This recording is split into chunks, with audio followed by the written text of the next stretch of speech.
Hey everyone, this is Mohan here. We're back again with another video, and today it's not something technological. Today we're going to look at some magazines. So, sounds pretty cool, right? So, it's a bit personal, but yeah, it's like a vlog kind of video. So, it's part of Project Give Meaning, started by my friend Nisa. I'll link it down below, and yeah, basically it recognizes the fact that there are many things around us, like books, clothes in our wardrobe. They can have a deeper meaning towards them. Like they probably hold like a special place in us, and we need to remember to give meaning to them from time to time. Like we need to remember to do it consciously, so that we have a newfound appreciation towards them. And that's what I'll be doing with these books today. So yeah, I hope you guys enjoy this video. So the first book that we'll be having a look today is a pretty popular series. I'm pretty sure you guys recognize it. It's the National Geographic series of magazines. So yeah, pretty sure you guys recognize these. So basically, I was fortunate enough that my father subscribed to them for about 3 to 4 years when I was little, and it would deliver to his office, and receiving them at the start of the month in the evenings, like when he would come back from work, he would bring it with him, and that would be like the most exciting time for me, because I would be so curious about what's the latest topic they're talking about, because these magazines are wild. They talk about such a varied range of issues, and that's really cool, because a lot of these issues you've never heard about. Like in school they don't really teach you about them. So yeah, like for example, rising seas. So one of the issues, if you know me personally, you know that one of the issues that I really hold dear to my heart is climate change. And these books were what that got me started with it. Like this issue about rising seas. There was also another piece on climate change where they talked about how the droughts in Australia are affecting the people who live there. Like they gave an example of this family that lived in a ranch in inner Australia. They rely on this basin to provide for their water needs. But sadly, over the years, because of climate change, summers became much more longer, and that caused the basin to dry up, and they had to like shower together once a week in order to conserve water. And things like that made me realize that climate change is this thing that looms over us. Like it's slowly going to affect us. It's not something like the pandemic that's like striking us right now. It's instant. It affected our lives immediately. Climate change is something that's going to affect us slowly over the course of months, years, and decades, and we're not taking enough action for that. I digress, but basically this magazine's got me started on that. Thanks, they also got me started on science. So we talked about things like black holes. Like imagine how cool it would have been to learn about what black holes were and all about them. Like they also covered about like things like, is there any other extraterrestrial life in like other planets, like in the nearest star, and like it was so cool because it made me realize like how much prerequisites that are needed for life to exist, and for some reason Earth satisfies those prerequisites, and scientists have been trying to find another planet and that does the same, and they have some candidates but they can't verify them as of yet. But yeah, it's a field that's constantly developing. New planets are constantly being discovered. So yeah, it's so interesting to get to read about this, and it's what made me interested about astronomy, physics, and all of it. And finally, I'd like to talk about one more thing that these books really interested me in. It was photography. So you guys see this cover? So one cool thing about this magazine is that it opened up, which is so cool. So I hope I can fit this in, but look at this, so cool. These are like a lot of the very influential photographs. So on the leftmost, you can see here, it's the African girl taken by Steve McCurry, a photojournalist in 1984. It's one of the most popular photos. It was featured in Nat Geo as well. I'm pretty sure you've seen it before. And it has many more other photos. So National Geographic is known for telling narratives. Photos make a huge part of it, and it made me realize how important photos were in general. and that's why I pursue them right now.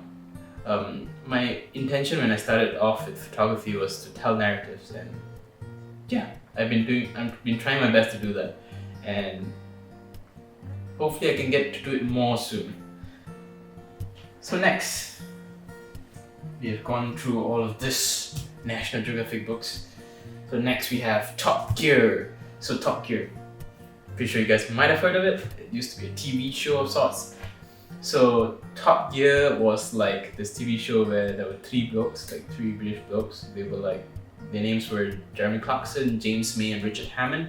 They used to like have a lot of banter. They would drive cars in like cool roads like the Stelvio Pass, and yeah, the whole show was just them trying out fast cars, and it was really fun. But the thing is, I never really got to watch the show, sadly, when I was growing up. I can now, but I've never got to watching them anyways. But basically, these books were like, these magazines were like a companion towards the show. So I got to know what was going on in the shows, but I didn't really have context for that. But basically, it was cool that these books kind of like encapsulated their banter, and also they talked about cars, which is something I really love. So yeah, it's really cool. They also talk about cars, like how the specifications. So talk about how cars are built, so from the start to finish. So cars oftentimes take about 5 to 10 years to go from the drawing boards all the way to handing the keys over to the buyer. It's a super long process, and there's many reasons for that.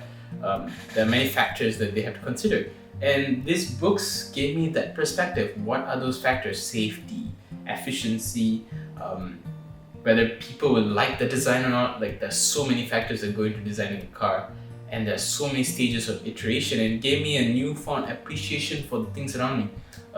Like my computer, like that Milo tin that you have at home, like that tin Milo had to go through so much manufacturing processes as well before it ended up at your kitchen. So yeah, so cool when you realize that everything had a life behind it. It was like it had to be made from scratch, and it gave me a newfound appreciation for, like, manufacturing lines and stuff, and how much, like, humans are pretty cool. We managed to figure out how to make stuff at like unprecedented rates and still maintain good quality, and that's so cool. And also, these books, James May used to write about physics. So he used to write about the physics behind cars, combustion engines, how some of the cars, like, safety mechanisms work, and I loved reading them because being able to conceptually understand these topics early on made me more interested, because I could now learn them at my own pace, and that was pretty cool. Now let's go to the final one. This one's a bit unconventional, so it's not really a physical book. So the final one is this website called SAKTHI Developers. So I'll put like a screen recording right here. Hopefully I got it right. Put it here. So yeah, it's a website called SAKTHI Developers. It's a forum where people discuss about how to modify Android phones like this one. So yeah, it's really cool. And it's a huge reason for why I started. I'm pretty sure it's one of the biggest reasons for why I started this YouTube channel in the first place. So a lot of the guides and everything that were shown in that website were quite complicated to follow, and also the software modifications that you could download from that website, they're kind of hit or miss. So I would basically test them out on my own phone first, and I would make a short review on it, and then people would, like, they would consider whether they should install it on their device as well. That website was like a congregation of so much knowledge regarding Android phones, and I was basically using it as a base to extract information and to deliver it to a huge amount of people. And it also, like, made me hone my video editing skills as well. Now, if you look at my old videos, you cringe very hard. Pretty bad, to be honest. But you have to be a white belt before you can become a black belt. So yeah, thank you guys again for watching another. This is kind of a vlog video, so I hope it was interesting enough. I hope I wasn't rambling too much, but yeah. Thanks again, Nisa, for encouraging us to do this exercise, this thought exercise, where we try to put it into words for, like, what these books mean to us, what all these things mean to us, and yeah. It made me realize things that I kind of forgot, so yeah, I'm very thankful for that. So yeah, if you guys want to try it out yourself, give meaning towards whatever you want.